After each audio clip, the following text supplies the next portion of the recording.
Our story begins with Lena, a cutie with no skills to start with, and her forever friend-zoned buddy, Light, who is thirsty for some combat-type skills to be a Sigma in his second life, which will begin today, as they'll both get their skills by eating fruits. Sadly, their dream of living an adventurous life together comes crashing down as Light is left with the pathetic skill of being a fruit farmer, or what others call a fruit master. He recalls that stupid day when he, Lena, and a few other insignificant characters were summoned and offered their skill fruits that would decide the course of the rest of their lives. The only and most important rule was that anyone can only eat one skill fruit, as eating more than one will result in a death by poison. Taking advantage of the lady's first cliche, Lena bites into a random fruit which makes her body glow like my skin after a hydrofacial, as she has acquired a super rare skill called the Sword Saint, making her one of the chosen ones destined to live the life of an adventurer, the life Light has always wanted. What he gets is a disappointment as big as my forehead, because he ends up being a fruit master, separated from Lena, who is forced to move to the Holy City and pursue her life of adventure for the nation's sake. 3 months and tons of self-hate sessions later, Light sells his fruits for shabby prices and despises his sad life. If only he knew, AI would replace us all years later anyhow. Lena, on the other hand, has risen to S rank in record time and is everyone's hero, including Light's, who still trains in the woods to be her equal someday. One day, his embarrassing excuse of training in the forest is interrupted when Ayla, his roommate with no skills, brings him water. Ayla is a little orphan girl who has been sent by the village chief to live with Light for unknown reasons. Enjoying Ayla's child labor in the form of dinner, Light shows her the boxes of skill fruits he's grown and kept separately for selling later. Soon enough, he gets his lesson for making a child cook his dinner, as Ayla confesses that she added some skill fruits to the stew they're eating right now. Instead of dying miserably, Light mysteriously acquires the skill of a sword god, which means resistance to magic and great power when wielding a sword. Similarly, Ayla develops an appraisal skill which tells her that Light's fruit master skill made him immune to all fruit's poison, proving the Holy Sister's warnings wrong. Suck it, sister. Both of them arrive at the Holy City, where Ayla drools over some pizzas like every American ever, before they go to the guild where adventurers can get jobs like bounty honey monsters and make that dough. Bumping into an A-grade dirtbag called Gene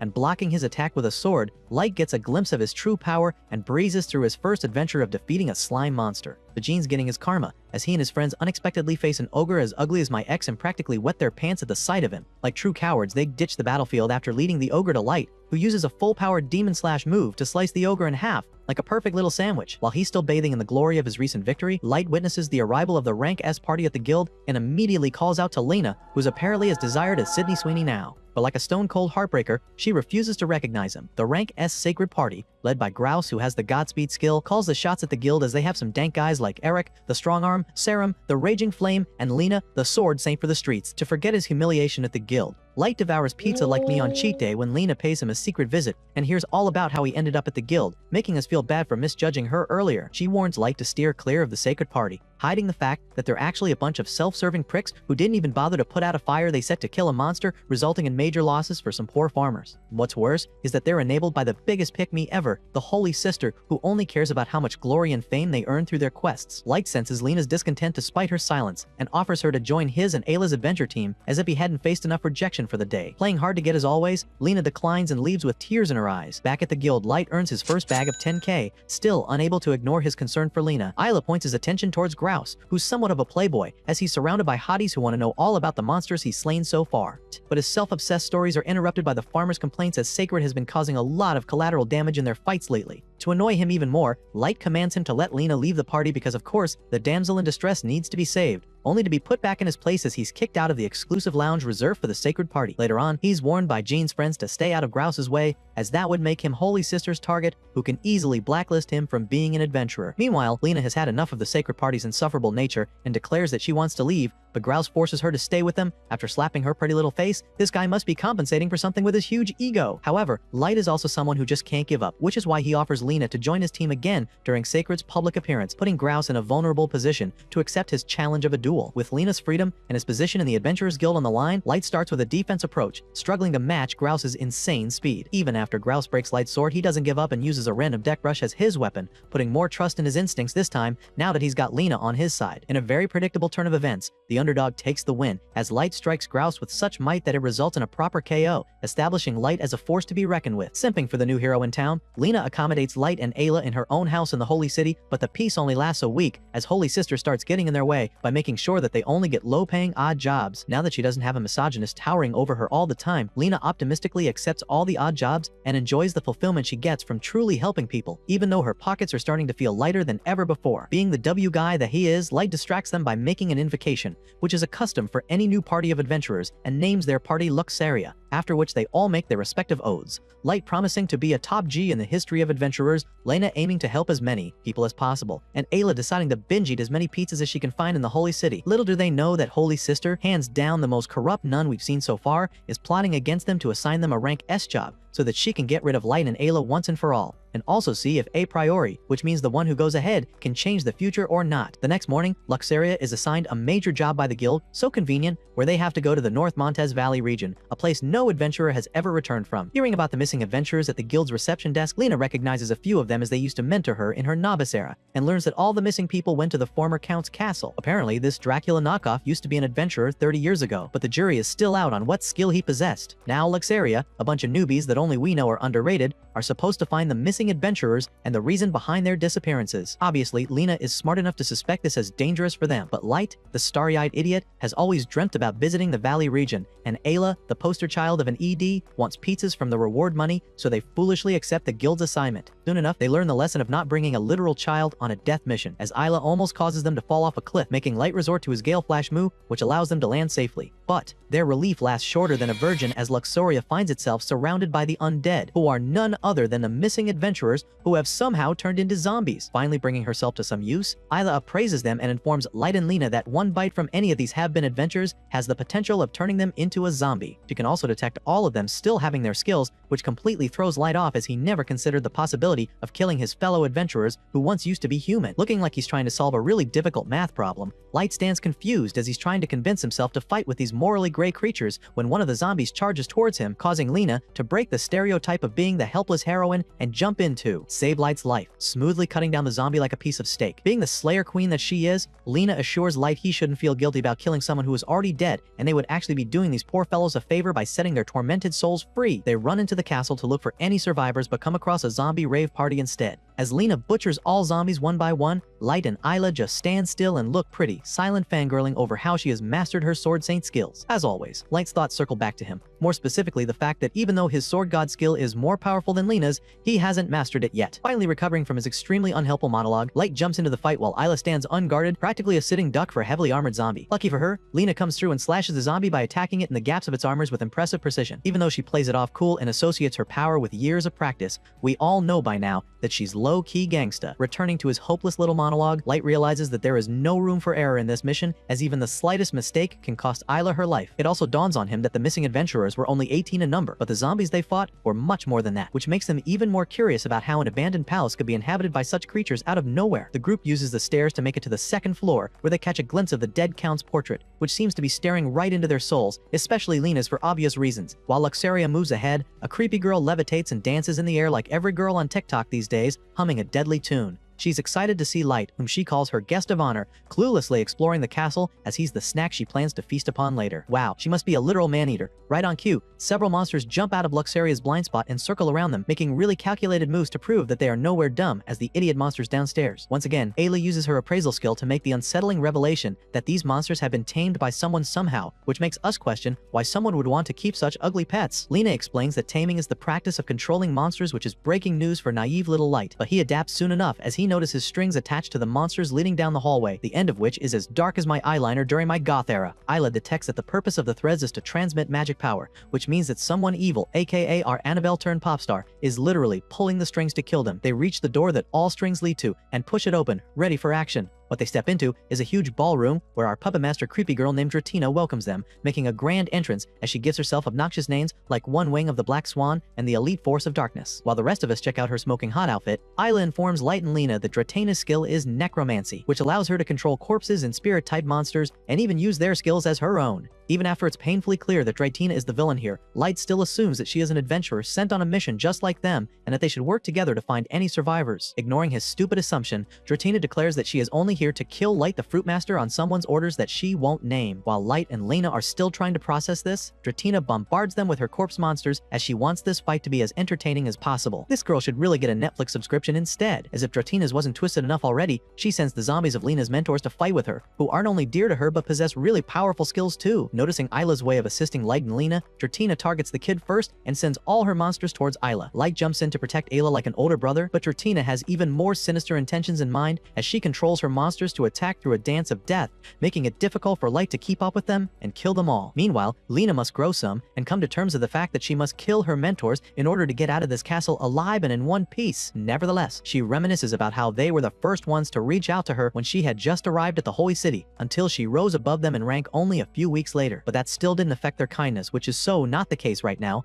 as they are making one blow after another to annihilate her. Yet, she can't shake off their kind smiles out of her mind, which gives her the idea of cutting off their strings to stop them from being controlled. As soon as Lena severs the strings attached to her former mentors, they stand aimlessly like worthless zombies, while Lena still shows hesitation in killing them as she just doesn't get the concept of no strings attached relationships. Thankfully, she is able to see their apparitions rise above their lifeless bodies, assuring her that she's doing the right thing by setting them free, as their adventure has already ended and it's up to Lena now to carry on with their dream. In one swift motion, Lena kills them while bidding them farewell with tears in her eyes, because at the end of the day, she's just a girl. On the other hand, Light defeats one monster after the other, but more of them keep showing up like uninvited people at a house party, which makes him question how Dratina got her hands on so many dead bodies, considering the fact that the castle has been empty for years and there are no graveyards or battlefields nearby. Just as Ayla is trying to answer this speculation, Dratina doubles down on them with her monsters, forcing Isla to climb on Light's back while he switches from defense to offense mode. Back in the Holy City, the Holy Sister smirks like a maniac when she predicts an upcoming shadow covering the moon, signaling that a lunar eclipse like that is something even an a priori like Light won't be able to defeat. At Dratina's disco of death, Light elevates himself by holding onto a chandelier with Isla hanging on his back so that she would be able to get a better view of the hordes of zombies coming at them. However, Light clearly misses Arm's day at the gym as it gets difficult for him to keep hanging on, so he urges Isla to use her appraisal skill to find out how the undead keep increasing in number. It turns out that one specific zombie possesses the summon skill and is using it to bring back up constantly, and it's none other than our good old Count himself. Sadly, they have to take one more L as they see a literal death god called the Soul Reaper, which is a monster that turns living people into the undead, and even this deadly guy is under Dratina's influence.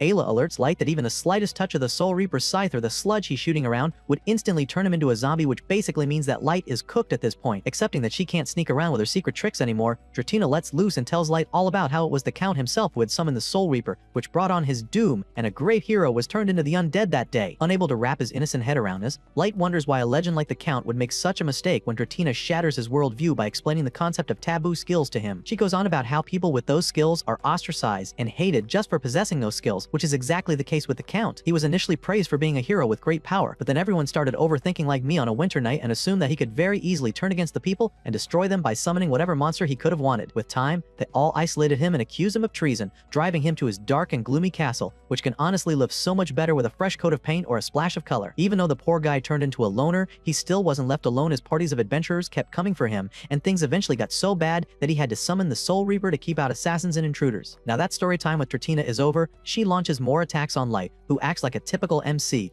thinking about how his ability to eat an infinite amount of skill fruits and enjoy their power could also turn out to be a taboo skill, right in the middle of a full-fledged battle. Soon enough, he regains his focus and keeps Dratina busy in fighting him while Lena heroically comes through and slays the Soul Reaper. While emo girl Dratina is still processing the demise of her favorite pet monster, Light quickly impales the Count too, trying hard to not pay attention to his last words, hinting that one day he'll hate all skills too. But our girl Dratina is one persistent person as she uses all her force to revive the Count, making him summon a creature that seems to have arrived from the deepest pits of hell. As the creature's dark presence erases all the undead, Dratina laughs and gloats like a total psycho. It seems like the creature, aka the Wicked Dragon, definitely didn't come here to play. Or maybe it was just as annoyed of Dratina as we are at this point, as it throws her away with its massive tail and roars at Luxaria, who honestly don't stand a chance because wicked dragons are beyond the expertise of even rank S adventurers and are resistant to slashing attacks. Stubbornly, Light still tries all his might but ends up with a broken sword and a deflated ego instead, making the dragon so angry that it spits fire at them. Even though our desperate people-pleaser Lena is fully ready to sacrifice herself just so that Light and Ayla could escape, Ayla presents Light with a skill fruit to acquire one more skill that might give him a fair chance against the dragon. Meanwhile, Dratina marvels at the sight of the dragon from the floor, as it's so powerful that even she can't control it. She commends her master, who shows up there in even more gothic clothing, confirming my suspicion that the both of them took a shopping trip to the Hot Topic store. Picking her up and quietly smirking and scoffing from under his mask, our mystery man disappears with Dratina into thin air, ninja style. Acting like a party pooper, Lena advises Light to not eat another skill fruit out of desperation, as there is no certain promise of getting a useful skill. In fact, the possibility of getting a taboo skill or one that interferes with his sword god skills could make matters worse for him,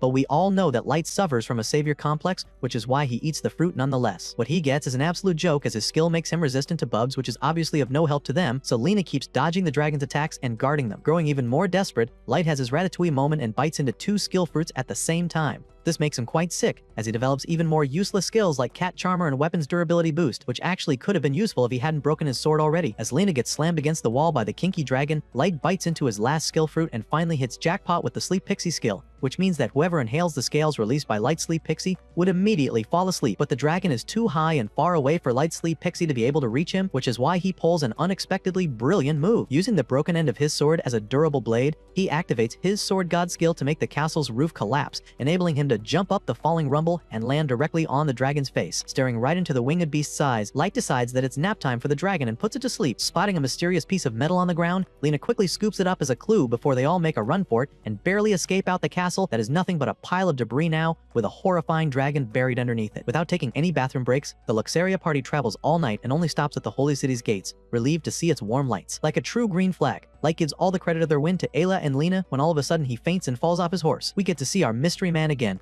who drops Dratina off at the Holy Sister's place, informing her that even though Light may be really powerful, he poses no threat to their party, the Black Swan. Now that they've returned from their most exhausting adventure ever, the Luxaria party enjoys their regular carefree life, with Ayla and Lena forcing Light to stay in bed, rest, and recover from the reckless act of eating 4 skill fruits together. After the lucky guy some delicious breakfast in bed, Ayla and Lena share that they have received a compulsory summons invitation from the guild, where they will be inquired in detail about their wicked dragon quest. Leaving Light behind to suffer from chronic FOMO, the girls arrive at the Adventurers Guild, where they're told to wait for 2 hours, apparently because the authorities who invited them are busy at the moment. The receptionist also conveys that Ayla won't be allowed into the conference room because she never officially registered as an adventurer. As Lena takes the form to register Ayla, she hears whispers of the adventurers around her, murmuring and gossiping about them like Indian aunties for letting a child be an adventurer. Feeling out of place, Ayla confesses that she doesn't feel included because she doesn't have any cool equipment like their peers. Feeling bad for the poor child, Lena proposes having a girls' day out where they can go shopping for equipment that Lena will buy for Ayla. Excited for their shopping spree, Ayla leads Lena to a sus shop called Ultra Luxury Goods, which actually looks like it sells counterfeit goods. Hesitant to be in such a shady shop, Lena tries to take Ayla away, but she's fixated on an ordinary-looking rock which is actually a rough diamond. Impressed by Ayla's skill of not only appraising people's skills but objects' characteristics too, Lena buys her the diamond and wraps it in a necklace that Ayla puts on. Diamonds really are a girl's best friend. Their next stop is a dressmaker's shop, where the shop owner tries out several outfits on Lena just to flex how hot she can look, after which she finally focuses on her cute little customer Ayla, who Lena encourages to be more confident in expressing. Obediently, Ayla screams out that she wants to look like a proper adventurer and wear cool clothing like Lena. With all of Ayla's shopaholic fantasies fulfilled, the 2 girls step into the conference room at the guild. Meanwhile, Light is chilling at home, attempting to do a pathetic excuse of a sit-up when his own sleep pixie drags him to bed, urging him to sleep and rest to fully heal. He couldn't care less about rest right now, as he's envious of all the praise he thinks Lena and Ayla must be getting at the guild,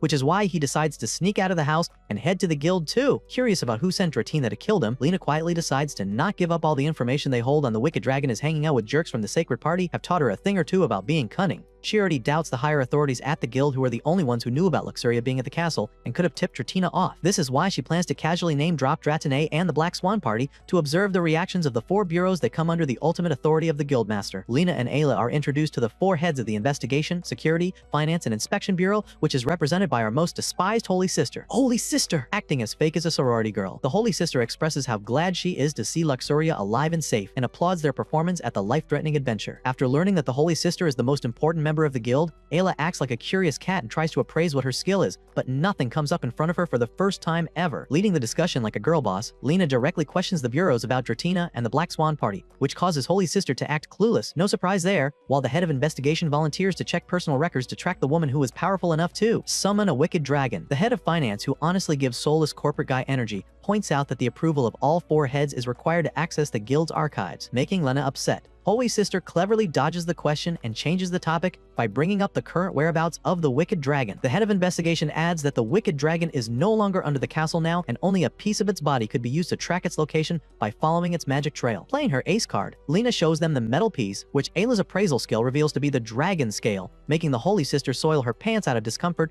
because she's clearly up to something. In a stroke of brilliance, Lena agrees to hand over the scale on the condition that she'll be allowed access to all records related to Dratina, which all heads agree to, as the Holy Sister is already pretty smug that Lena will find nothing on Dratina. Too bad for the Holy Sister. The first thing that the investigation head lands on is that Dratina acquired her necromancy skill under the command of the Holy Sister, proving that she lied earlier about not knowing Dratina. Despite being caught in 4K, Holy Sister acts dumb, explaining that she guides thousands of people to their skills every year, which is why she doesn't remember all of them. On that note, she acts like a petty ex-wife and informs Lena that due to Light unlawfully poaching Lena from Grouse through an act of violence, the Luxaria party is getting kicked out of the guild. As the bomb drops, our king of bad timing, Light, enters the room, ready to accept all the praise for slaying a literal dragon. After reading the room and realizing that they're being removed from the guild, he still stands tall with his party until his eyes meet the Holy Sisters. What could have been a meet-cute looks like an interesting interaction as they both exchange some strange energy from that eye contact, leaving them both a bit unsettled afterwards. For some mysterious reason, the Holy Sister changes her decision and grants Luxaria a chance to redeem themselves by taking on a rank S monster hunting job. While Lena voices that this offer is too good to be true, Light is a fool for an ego boost and the coveted spot of being a rank S adventurer, which is why he blindly agrees to it, knowing that the only way of dealing with big bad wolves like the Holy Sister is to tackle them head on. Later on, Lena repeats her concern that this could be a trap, which is why they mustn't let their guards down, when Isla also shares that her appraisal didn't work on the Holy Sister. As if they weren't so cooked already, the head of finance charges Light a fine of 5,000 gold for breaking the sword he loaned from the guild, which will be deducted from his next payment. The reception also refuses to loan him another sword, as he is already broken too, which is why it's going to take him some time to get a new sword made from a blacksmith, one that would suit his potential as sword god. Utilizing the days before they leave for their next battle, Lena goes on a side quest to Athena, where Dratina is known to acquire her skill of necromancy. Or maybe she just needs a break from her ever so needy party members. In search of a new weapon, Ayla and Light go to the tradesman's district, where most blacksmiths send them away because they don't want to get on the Holy Sister's bad side by selling to someone who stood against her. When Light gets super annoying, one of the blacksmiths shows him the way to Bolst's workshop in the west, run by someone named Bolst, who is a legendary weapon maker but has been facing trouble recently. But trouble seems to follow our MC, as Light and Isla watch a girl getting chased by 3 men with Arnold Schwarzenegger physique until they corner her in an alley. The supposed leader of these scoundrels is about to punch the girl in the face when Light intervenes, blocking the fist that would have left the girl's pretty face with a nasty bruise. After teaching the violent guys a lesson, Light checks up on the girl, who introduces herself as Monica, instantly adores Ayla for her cuteness, and invites them back to her place for tea to properly thank them. Coincidentally, she is Monica Bolst,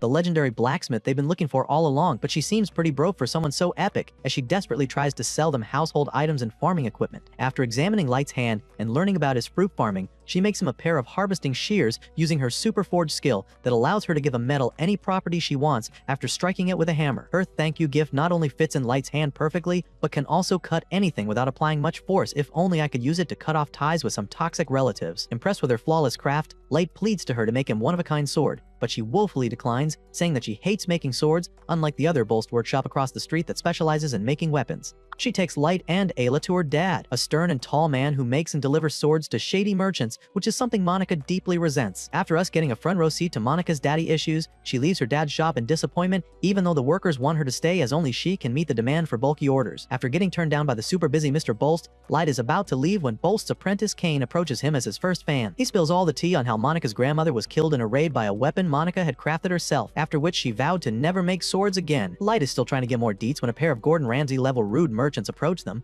The more arrogant one, named Zamdo, has brought a new contract for Mr. Bolst, increasing their order even despite Kane's protest that they can't handle so much work in such a short amount of time. Now we see why Bolst has been such an evil father so far. The merchants are after Monica's skill and plan to use Zamdo's powerful skill to force her to make weapons for them, but Bolst can't tolerate it, which is why he keeps accepting their unfair orders and maintains their supply, just so that they would keep their filthy hands off of Monica. That night, Light and Isla take Monica out for dinner, which is really just Isla's excuse to have tons of pizza, while Holy Sister summons Zando to tell him that she'll need many more weapons. Together, they plot to bring harm to Light without killing him, and Holy Sister promises to send a spy to deal with the Security Bureau's interference. Like typical, non-creative villains, they use the nice girl as bait to lure in the hero, which is why Zando gets Monica kidnapped and leaves a note that Light should come to the underground arena alone and get her. The hot-headed Bolst, clad in weapons, is about to rescue his daughter on his own when Kane stops him because the underground arena is Zamdo's stronghold.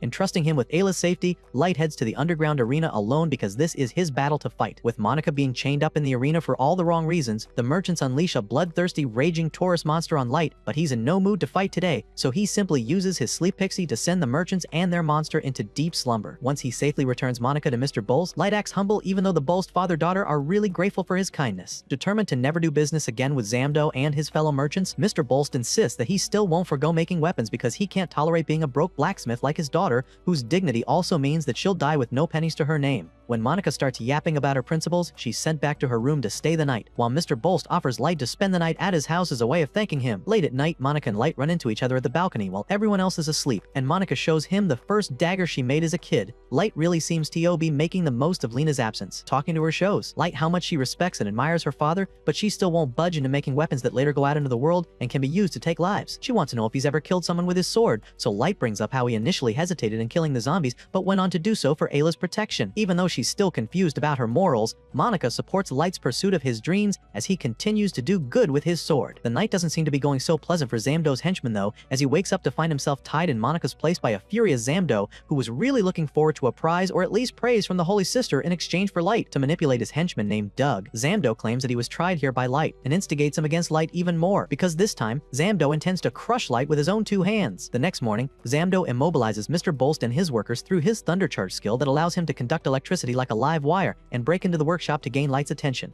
Light and Zamdo stand across each other on the street outside the workshop. Zamdo easily dodges Light's sleep attack by building a lightning armor around himself and starts to destroy the workshop just like how Light demolished his ego last night. Pinning his Bolst manufactured sword beneath his foot to insult the workshop workers, Zamdo gives Light and Monica the chance to surrender themselves so that he wouldn't have to destroy the workshop in the process of capturing them. But Mr. Goody Two-Shoes Light is confident that he can capture Zamdo and turn him over to the security bureau even though all he has is a sword as broken as my trust in humanity. Quickly picking up the sword Zamdo threw away earlier, Light launches an attack on Zamdo only to get the shock of his lifetime, not once, but twice. Zamdo gloats that he could have simply paralyzed Light if he wanted to, but he wants Light to feel the pain of every blow like a true sadist. To stop Zamdo's reenactment of 50 Shades of Grey by slowly torturing Light, Monica uses her skill to make a pancake maker magnetic and gives it to Light so that he can use it to catch the metal balls that are delivering him the shocks during the fight. This doesn't work out in their favor as the metal pan conducts electricity, causing Light to drop it, setting the balls free to come at him again. Watching Light in pain in the state of his chipped sword puts Monica in the dilemma of whether she should make Light the strong sword he needs so desperately. Guess she'll change her rules for a man she met yesterday, but not for her own dad. Hauled back by the flashback of her grandmother's coffin, Monica decides against it when Light orders her to take Ayla and run as he's going to bear with Zamdo's attacks until the security bureau gets here to arrest him. Spoiler alert. Light, they're not coming because the system is rigged against you, but seeing that Light is about to become a martyr for her workshop, Monica finally grows a pair and runs inside to put her skill to good use. Until then, Zamdo has formed a sword called Lamina out of lightning, which puts Light's sword god to shame, making Light silently admit that Zamdo is the strongest person he's fought with so far. While Light gets the worst beatdown of his lifetime, Lena arrives at Athena with many other people who've come there for the Athena Fairy Festival. On the other hand, Monica distracts the men guarding the workshop's doors so that Ayla can sneak in and free Mr. Bolst and his workers with the harvesting shears Monica gifted them earlier. Wrong move, because when Monica comes to the workshop, she finds Doug holding Ayla hostage to blackmail Monica into complying. Not getting overly emotional like Light or Lena would have behaved, Monica smartly throws a flashstone in Doug's face to stun him so that Mr. Bolst and his men can tackle him sumo wrestler style. As Monica wastes more precious time getting emotional about a sword after so long, the rest of the blacksmiths barricade the workshop to stop the ruthless merchants from entering. Once she finally forges a sword that radiates power and dominance over evil, she earns her father's respect for standing with the good when it matters. Once they break out of the workshop, they find Light passed out like a high school girl on a hot summer day. When Monica throws him the sword she made especially for him, he musters up his courage and gets back on his feet with newfound spirit. He's not overconfident though, which is why he asks Ayla to throw him a skill fruit, which unfortunately lands in Zamdo's hand. Unaware of Light's immunity loophole, Zamdo stuffs Light's mouth with the skill fruit to suffocate or poison him, mistakenly digging his own grave. Upon taking a bite, Light acquires the torch flame skill, which allows him to play with fire and be insanely hot, literally. This gives Zamdo a clear idea of why the Holy Sister is so invested in capturing Light since the beginning. Defying her orders to keep him alive, Zamdo gives it his all and goes Super Saiyan to launch his final and most powerful attack, while Light also lights himself on fire, trying saying that 10 times, super quick, to reach his maximum potential. As their power collides, a huge blast occurs, exhausting Zamdo to the extent of getting knocked down while Light stands tall in victorious glory, only for this sword to break seconds later too. Monica promises to make him another sword, as he has single-handedly healed her trauma by using a sword to protect her home and family. Showing off his masculinity, Light gives Doug and the other henchmen a death stare to scare them off when the head of security gets there and arrests the merchants. About time, mister. As Light lies down to rest, Ayla receives a message from Lena informing that her excursion is taking longer than expected, while Monica discovers that there's another woman in Light's life, a gorgeous sword saint focused on tracking down Dirtina. Lena holds back from the festival's fun, fully prepared to encounter an assassin that the Holy Sister could have sent after her. Until that happens, she asks around locals, but the mention of Dratina or her family name gets people grimacing or going non-verbal as if she's Voldemort. Feeling eyes on her, Lena notices a hooded guy who has been trailing her. She follows into an alley where he vanishes, and I'm honestly surprised that even pretty girls get ghosted like this. He reappears right behind her like my ex 3 weeks after the breakup, and they're about to go into battle when the head of investigation makes a cameo. The hooded guy is revealed to be her subordinate Yuan, who's also here to look for Dratina and deal with the dragon situation because we don't want this turning into Game of Thrones. Knowing that she's reached a dead end, Lena insists on joining Yuan and is allowed to tag along on the condition that she won't question their methods of gathering information. This comes handy when Lena is led to a secret meeting with an informant who shares that Dratina is the daughter of Athena's prestigious family who were ruined because of that corpse-loving brat. As a 6-year-old who loved dancing, Dratina acquired her skill at a young age only for her father to suffer great financial loss and her mother to die soon afterwards. With rumors brewing about their family being cursed, Dratina's father blamed her taboo skill, after which he disowned and exiled her. All the bad girls turn out to have idiots for fathers somehow. Raised and supported by Holy Sister, Dratina is back in the theater district of Athena. Preparing for the Dance of Fairies, she sure prioritizes her passion. As Dratina leaves her mansion to perfect her performance, she ignores her half-healed injuries because the Holy Sister nominated her to be a dancer for the sacred ritual that takes place on the last day of the festival. As Lena, Yuan, and Head of Investigation sneak into rehearsals as artists, Lena almost sympathizes with Dratina after witnessing some mean girls gossiping about her taboo skill. When they spot Dratina dancing gracefully, Head of Investigation captures her immediately and decides to take her back to the Holy City to use magic tracing on her. As Dratina begs for her to be allowed to perform the dance and fulfill her lifelong dream, Lena caves in like a weakling, freeing Dratina and escaping with her. Oh! While looking for girls gone wild, the Head of Investigation notices strange activity around the ancient fairy stone in Athena as a troublesome Mr. Bard narrates to people the story of an ancient creature from the fairy world trapped in the fairy stone to protect the people of Earth and maintain peace. Not caring about being a pain in the butt for Investigation Bureau, Dratina takes Lena to one of her family's rundown properties where they can lay low for 2 days until Dratina can perform in the Dance of the Fairies, which is performed to soothe the creature underneath the fairy stone. Before switching sides completely and writing her own death sentence by favoring an enemy, Lena questions Dratina about her connection with the Holy Sister and inquires the reason why she tried to kill Luxaria members at the Count's castle. Feeling obliged to answer Lena because she owes her, Dratina makes it clear that she has no interest in being Lena's pity pet or act of charity because she's tougher than that. As Dratina is shunned by the townspeople right in front of Lena, chaos ensues all of a sudden when a horde of monsters appear to wreak havoc on the people. As the townspeople get off their high horse of righteousness and run for their lives like losers, Lena kills a monster while Dratina loses her marbles because the fairy stone's purifying power has always kept monsters at bay, which is so not the case right now as groups of monsters are roaming around freely in the once peaceful Athena. Watching Dratina protect their town, the locals finally feel a hint of shame for their Regina George behavior, while Lena notices a mystic creature that looks like a baby unicorn standing against the monsters. After rescuing the unnamed creature, the girls notice a black mist engulfing the sky, which lets out a gigantic and super ugly monster. Yuan steps up this time and kills the monster before it can cause any real harm. The girls walk up to him and the Head of Investigation, as all townspeople are instructed to take refuge in the city's largest cathedral. Wasting no time in hearing the girls whining, the Head of Investigation takes them on a gondola ride to reach the center of the lake, as this is where the fairy stone is, where all the dark mist is gathering. As a barrier of protective light surrounds and protects the cathedral and the people inside it, Mr. Bard holds onto his guitar and smiles ominously, excited to start the music, which will probably be the last tune heard by the oversmart people heading to the lake right now. Oblivious to the presence of this wannabe Ozzy Osbourne, Lena and the others notice how the fairy stone's ability of repelling monsters has been changed to make it attract monsters instead, which is why all the trouble's been happening lately. As Head of Investigation sees this, the only way to solve this problem is to destroy the fairy stone, but Dratina argues with her over this, unknowingly expressing her loyalty and concern for the very town that has wronged her. To play it off as she's unbothered, Dratina mentions that her dance will be no good without the fairy stone, which is why she wants to prevent its destruction. As they're all bickering among themselves, Mr. Bard makes his grand entrance on a floating dark cloud, revealing that he's the culprit behind all this. He calls himself the light of the party, when the only party he'll fit in at is my little nephew's birthday costume party. While he's still delivering his monologue, Lena steals his screen time by going ballistic on him with her sword, only to uncover his real identity that he'd been hiding under the disguise of a mischievous musician. The evil man finally comes clean as Argos, a disciple with a mission to reclaim Athena and eliminate humans as they're the inferior species. As he calls many demons, Dratina gathers dead monsters through her necromancy to control and ride a beast that flies, while Yuan tries to hold back as many monsters as he can while staying afloat on their tiny gondola. As the mystic creature jumps from her lap and summons crystal platforms to walk up to the fairy stone, Lena recognizes it as the protector from the fairy realm and uses her chance to walk up to the fairy stone while the Head of Investigation takes on Argos. Furious at Argos for thinking of her as a brainiac chick, she uses secret techniques that only she's aware of to put the little mansplainer in his place. Scared that she might be making a huge mistake by destroying the town's protective force, Lena misses Light as he would have found a way out of this mess. But she knows that she isn't as positive as him, which is why she strikes and breaks the fairy stone with certainty. Looks like the Head of Investigation didn't study enough for this test, as her order of destroying the fairy stone leads to the summoning of the most dangerous monsters of them all, a wicked dragon which looks different than the one Luxaria dealt with before. Knowing that she needs all hands on board for this final boss fight, Lena enlists Dratina's help to protect Athena because she learned from Light that there's strength in numbers. As the people of Athena pray for their savior like sitting ducks, the head of investigation overexerts herself by using secret magic even though Argo stays nonchalant as ever. Meanwhile, Dratina immobilizes the dragon for a few seconds, giving Lena enough time to slash the dragon's neck, as it isn't protected by scales. But it fails as miserably as me when it comes to relationships, because the dragon rots away everything around it by a decay power and turns into an even more dreadful form. It's revealed that Argos has possessed the dragon and resurrected it, which is why he must be taken down to defeat the dragon. Even though she looks like a washed-up dog at this point due to taking so many blows, Lena directly challenges Argos and steps into the fire of the dragon when the mystic creature supports her and transports her to the memory of the Fairy King, taking an oath to forever protect this land against evil. With divine light surrounding her and powering her sword, Lena evolves by the blessing of the fairies, growing wings and looking like a much hotter version of Tinkerbell. In the blink of an eye, she reaches Argos and hits him across the face with the flat of her blade. Fed up with his tantrums, she uses the La Purette move to purify the air of Athena and the body of the dragon,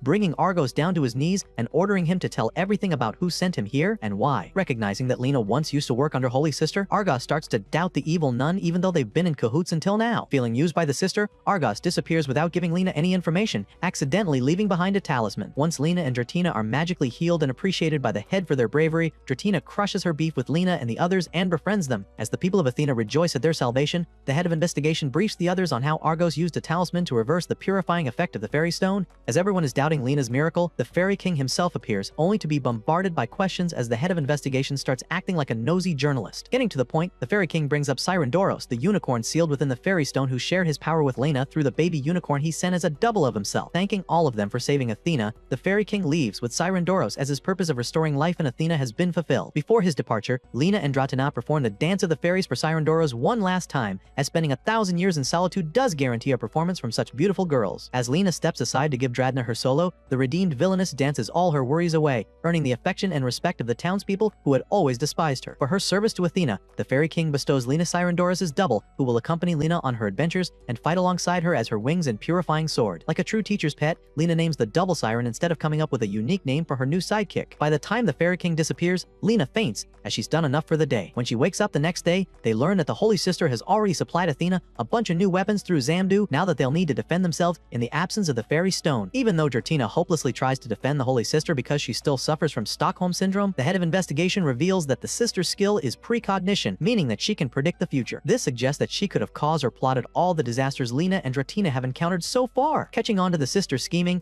the head of investigation takes Lena and Dratina under her protection and decides to rest for a few days before they leave for their next stop of snooping around in the Holy Sister's business. Making it clear that she can't betray the Holy Sister, Dratina still chooses to play along because she has begun to question her insincere mentor. Meanwhile, Lena wishes to use her spare time to restore Athena and contact other members of Luxaria, because long-distance relationships have a low success rate in general. Reaching Light, who has trained wholeheartedly since his fight with Zamdo to strengthen himself and master all his skills, assures Lena that he and Ayla can handle the S rank assigned to them and that she should focus on her task without any worries. Wow, this guy really is such a green flag. While the Holy Sister focuses on getting rid of Light through the S-rank job she is assigned to Luxaria, she plans to cause trouble in a place called the Fremito Woods where Light will be headed soon. As her sidekick Noah casually mentions her intentions to disrupt the Fates plan and messing with the a priori, the Holy Sister quickly reinforces that he shouldn't even say such things out loud in case someone might hear them. On the other hand, Monica finally finishes making the perfect sword for Light and names the weapon Homura, which instantly emits greatness as soon as Light wields it as the sword god. As Light and Ayla prepare to depart after bidding farewell to everyone and thanking the Bolst family and workers for their hospitality, Monica acts like a clingy ex-girlfriend and walks alongside them as if they won't notice the addition of a new member to their team. Upon Light and Ayla's confrontation, Monica sheepishly admits that she has recognized her purpose to make the ultimate sword for Light, but in order to do that perfectly, she needs to keep observing him during his fights and should get to know him more closely so that she can keep adapting and improving her swords to suit him even more throughout his different battles. It is no surprise to us that Light and Ayla thrive on validation from others, so they obviously have no issue in letting her join them, and even Monica's old school dad turns into a softie when it comes to leaving his daughter under the care of a hero like Light, which is why he also supports this and agrees with Monica's decision for once. As Light, Ayla, and Monica prepare for the S-rank job assigned to them, Light looks forward to being an adventurer whose name will go down in history as a legend. On his upcoming adventure, he is set to join forces with a solo adventurer from the Inspection Bureau called Sine Jayaldol. That low-key sounds like a stripper name, who is ordered to accompany Luxaria for their S-rank job in Lena's absence.